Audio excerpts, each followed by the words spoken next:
commencer, on va faire deux limites. La première, donc c'est une discussion, donc qui est simple. Donc je considère la fonction suivante, f de x est égal à la racine cubique x à la puissance 3 moins x carré plus 2x plus 1 et plus mx.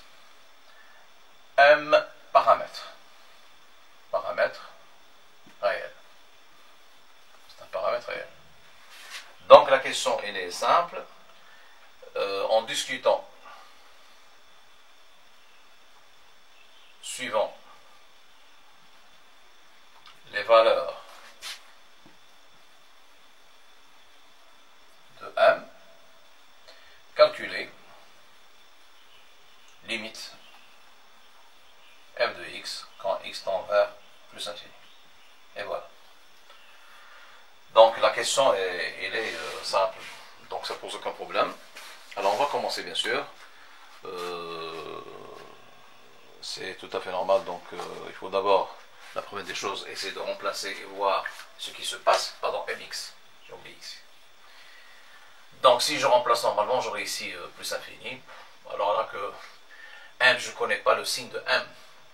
Il se peut que m soit positif, il se peut que m soit négatif. Donc je peux rien dire en général. Bien. Donc je pense que la meilleure méthode, c'est la méthode suivante. Donc on va essayer d'abord de factoriser par x à la puissance 3 sous le radical. Donc ça donne finalement limite quand x tend vers plus infini. Je factorise d'une façon directe. Ça donne la racine cubique, bien sûr, de 1, moins 1 sur x, plus 2 sur x carré,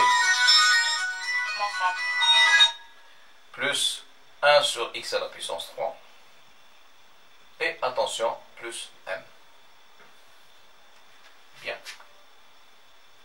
Alors, une fois on a factorisé, bien sûr, par ces valeurs-là, alors après, ça devient normalement facile. Donc, d'abord, il faut remplacer, c'est la première des choses, et voir ce qui se passe. Alors, si je remplace, donc ça tend vers 0, ça aussi vers 0, ça aussi vers 0. La racine cubique de 1 n'est autre que le 1, plus m. Donc le résultat final, normalement, si je discute, donc ça donne exactement plus infini multiplié par 1 plus m. 1 plus m, il peut être positif, comme il peut être négatif, comme il peut être nul. Donc on a exactement trois situations. La première situation, qu'on va dire, si 1 plus m est strictement positif, c'est-à-dire m strictement supérieur à moins 1, qu'est-ce que j'aurai? J'aurai là, bien sûr, un nombre qui est strictement supérieur à 0, multiplié par plus infini, c'est plus infini. D'où, facilement, je déduis, la limite f de x, quand x tend vers plus infini, c'est exactement plus infini. Alors, je reprends ce que je viens de dire. Donc, si je remplace, j'aurai ici 1 plus m. Donc, si 1 plus m est strictement positif, c'est un réel positif strictement, comme le 2, le 3, etc., multiplié par plus infini, ça donne exactement plus infini. Donc ça ne pose aucun problème. Deuxième cas. Si 1 plus m strictement négatif, c'est-à-dire m strictement plus petit que moins 1. Alors dans ce cas-là, qu'est-ce que j'aurai? Toujours la même chose, un nombre qui est non nul, mais qui est strictement négatif, multiplié par plus infini, ça fait exactement moins l'infini. Donc la limite, c'est moins l'infini. Quand x tend vers plus infini, c'est exactement moins l'infini. Voilà. Troisième cas.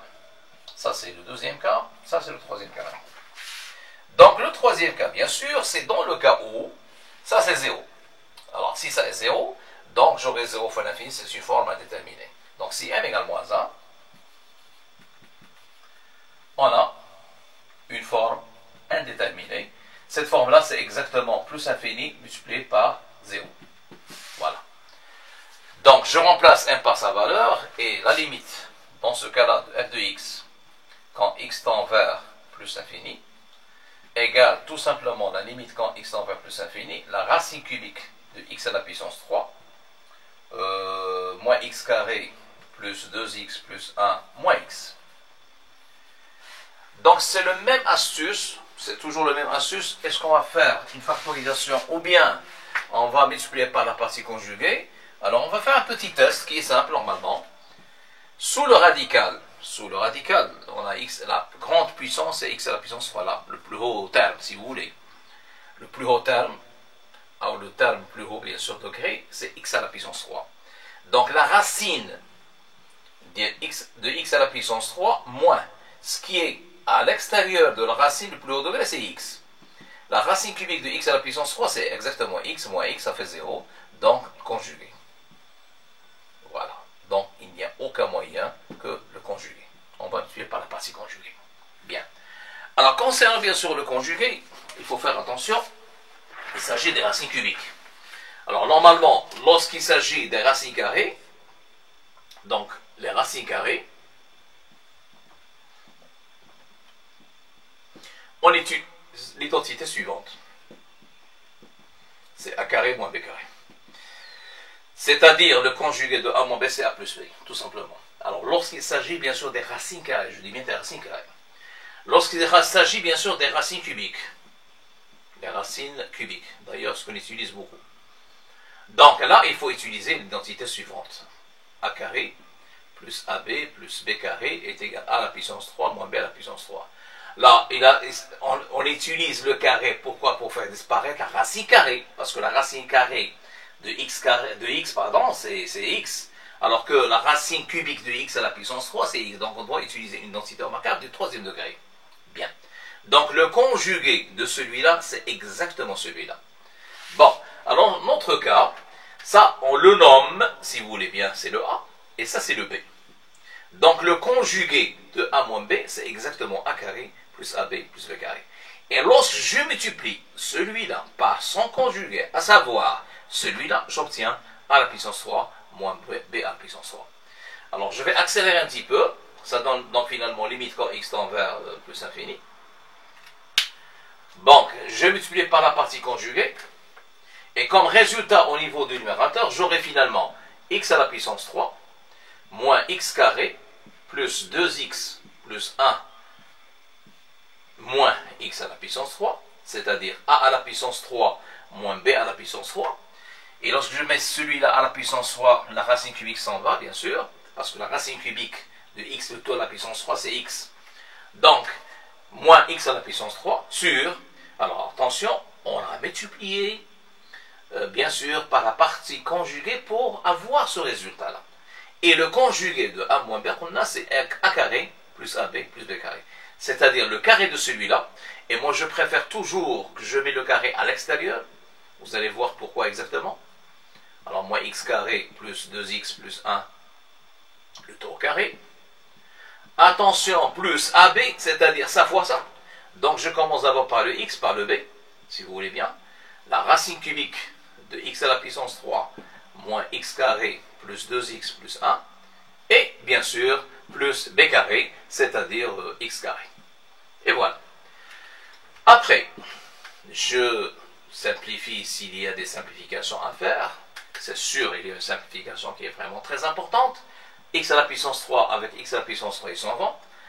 Donc ça reste finalement moins x carré plus 2x plus 1 sur ça.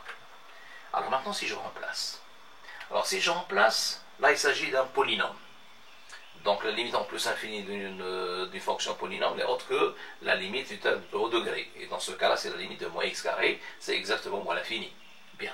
Alors en bas, j'aurai bien sûr plus infini, donc c'est une autre forme indéterminée, la forme l'infini sur l'infini. Et lorsqu'il s'agit bien sûr d'une forme indéterminée, la forme l'infini sur l'infini, il faut essayer toujours bien sûr de factoriser par le terme le prépondérant. Le terme prépondérant dans ce cas-là, c'est le x carré. Donc on va essayer de se factoriser par x carré en haut. Je factorise par x carré. Ça donne finalement moins 1 plus 2 sur x plus 1 sur x carré. Et voilà. Alors en bas, pour factoriser par x carré, vous allez voir comment on va faire. Je vais faire un crochet ici. Sous le radical, je vais factoriser par x à la puissance 3. Normalement, ça va sortir, on va faire sortir le x de seulement x. On va faire sortir. Mais il ne faut pas oublier le carré ici. Donc ça devient x carré.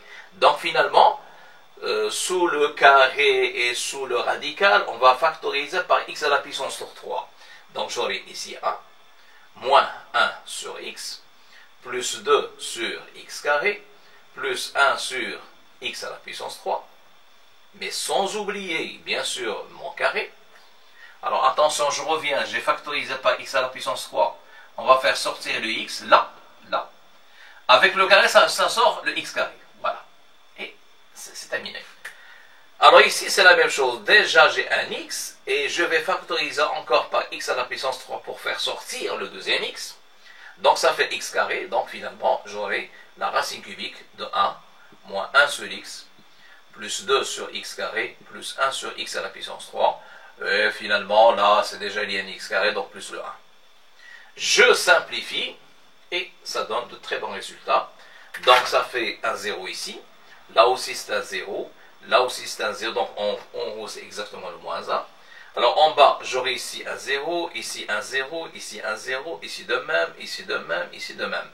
Finalement, ça reste 1 plus 1, ça fait 2 plus 3, ça fait 3. Donc, le résultat final, c'est exactement moins un tiers. Donc voilà, concernant bien sûr cet exemple-là, c'est un exemple classique où il y a une petite étude, une discussion qui normalement qui n'est pas trop compliquée. Il faut faire attention, je reviens, on a remplacé tout simplement ici, on a tombé sur le cas 1 plus m multiplié par x. La limite des 1 plus 1 fois x, normalement, il faut connaître bien sûr le signe de 1 plus m. Donc, on a discuté exactement 3 cas. Le cas où il est égal à 0, c'est une forme indéterminée, c'est la dernière partie. Et le cas où il est positif, c'était la première partie, si vous voulez. Ça donne plus infini. Et dans le cas où 1 plus m est négatif, ça donne bien sûr une limite qui est moins infinie. Voilà, concernant bien sûr cet exemple-là. Donc, on va passer maintenant à un deuxième exemple. Une deuxième limite. Donc, toujours sur les racines énième. Ça sera un peu plus compliqué que celui-là. Mais ça ne va pas poser d'énormes problèmes. Vous allez voir. Bon. Alors. J'efface d'abord l'exercice. Et on passe à une deuxième limite. C'est une limite plus ou moins difficile que la première.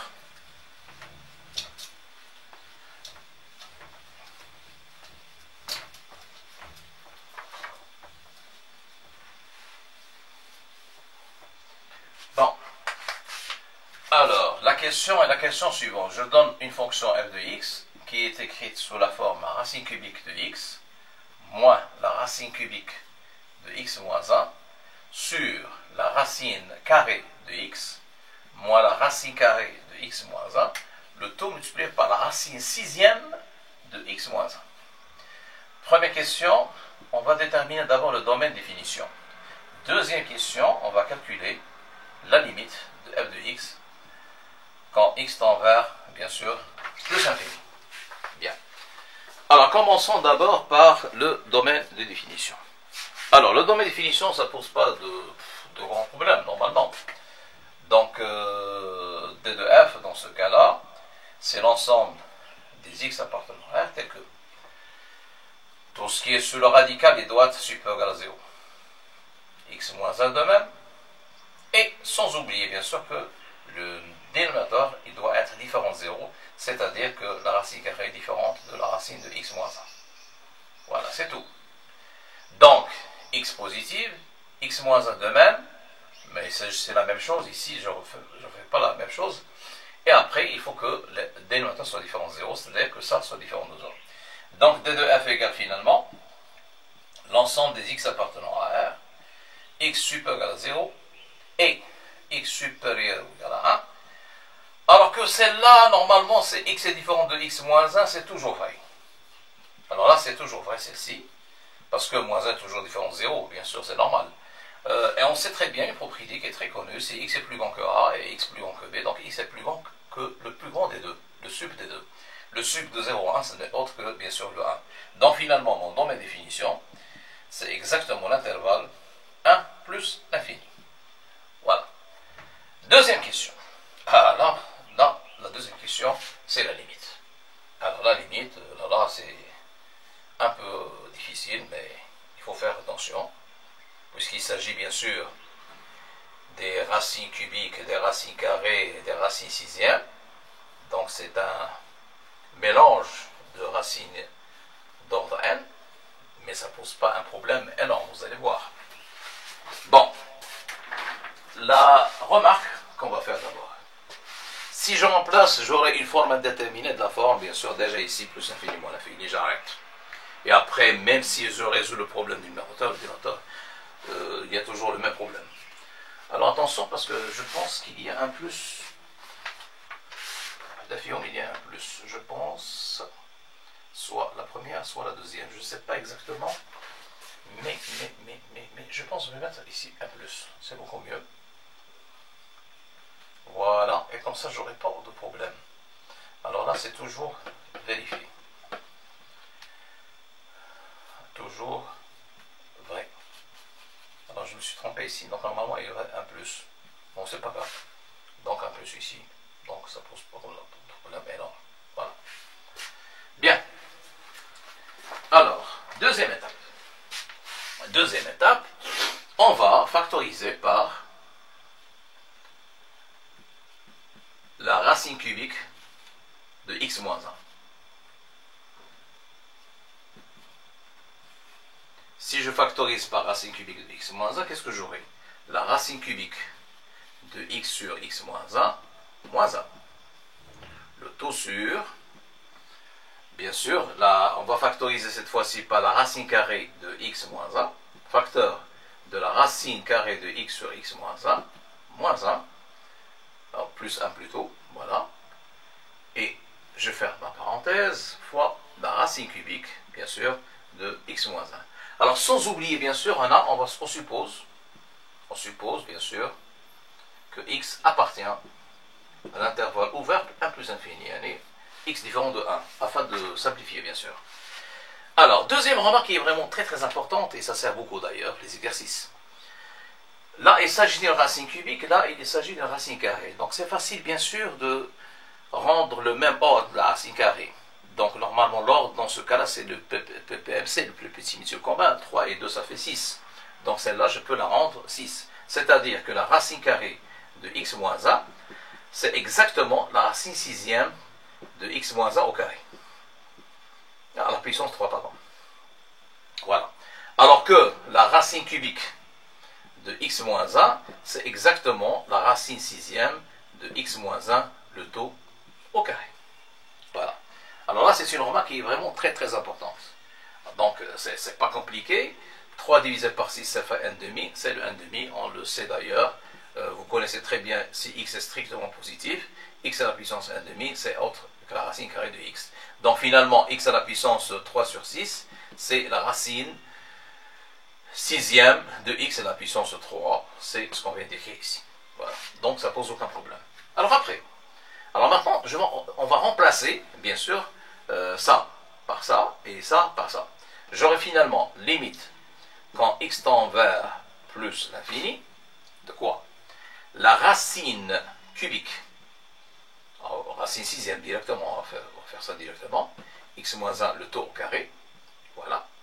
J'ai remplacé ça par ça. Ça change pas bien sûr, c'est x sur x moins 1 toujours, moins 1, sur, bien sûr. Là, je vais remplacer celle-ci par la racine sixième de x moins 1, le taux à la puissance 3, fois la racine, bien sûr, carrée de x sur x moins 1, moins 1, sans oublier la racine sixième, bien sûr, de x moins 1 que nous avons déjà. Donc, ça donne finalement la limite. Quand x tend vers plus infini. Alors là, c'est presque terminé. Si je simplifie déjà par un carré, j'aurai seulement une racine sixième de x moins 1. Avec la racine sixième de x moins 1, ils s'en vont. Donc c'est terminé. On va barrer tout. C'est terminé. Ce qui reste finalement, rien que la racine cubique de x sur x moins 1, moins 1, sur la racine carrée de x sur x moins 1, moins 1. Voilà, donc maintenant, ça devient vraiment beaucoup plus facile. On va faire un petit changement de variable pour faciliter la tâche. Comment faire ce changement de variable? C'est simple. on pose x sur x moins 1, je préfère t à la puissance 6, avec t positif. Quand petit x tend vers plus infini, on a, bien sûr, t ça va tendre vers 1, parce qu'on a dit que t est positif, bien sûr. D'accord? Bien, finalement, qu'est-ce que j'aurai? J'aurai ma limite,